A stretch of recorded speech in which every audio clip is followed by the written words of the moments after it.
In a dry, dusty valley where rain rarely fell, lived a young, hopeful girl named Lina. The land was barren, and the villagers struggled to grow even the most basic crops. Their spirits were as dry as the earth. One day, a weary traveler passed through, seeking shelter from the hot sun. In return for Lina's family's kindness, he gifted her a small, hand-stitched packet of seeds. "Plant these with a hopeful heart," he whispered, "and you will grow a miracle." Despite the villagers' skepticism, Lina planted the seeds in a small, rocky patch near her home. She watered them every day with her carefully collected morning dew, singing to them songs of rain and growth. Weeks passed with no change.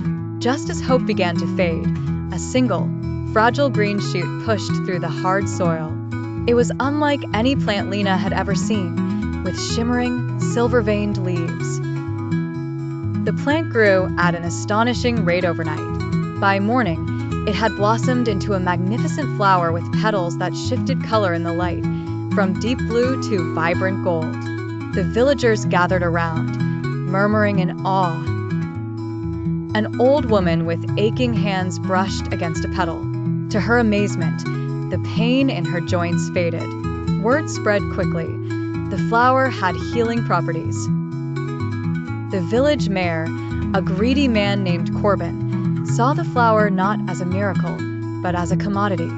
He demanded Lina hand it over so he could control its power and sell its petals to the wealthy. Lina refused. "The miracle was given to all of us, not to be sold," she declared.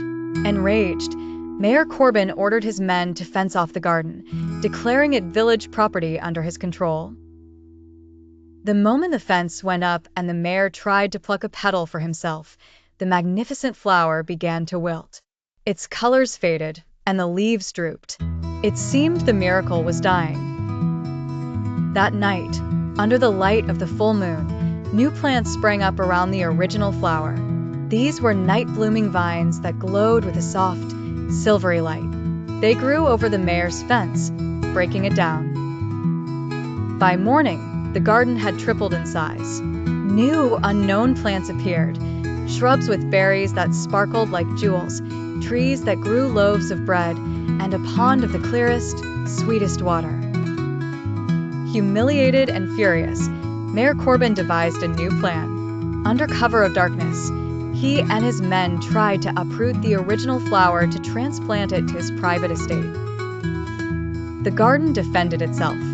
Thorny vines shot up, entangling the mayor and his men. The ground beneath them became soft and muddy, trapping them until morning, when the villagers found them. The villagers, seeing the mayor's greed and the garden's magic, held a meeting.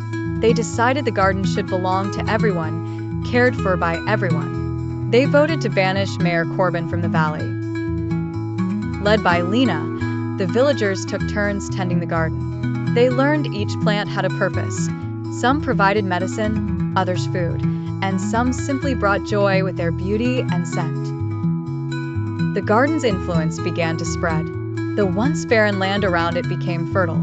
Clouds began to gather over the valley, and for the first time in years, gentle, life-giving rain began to fall.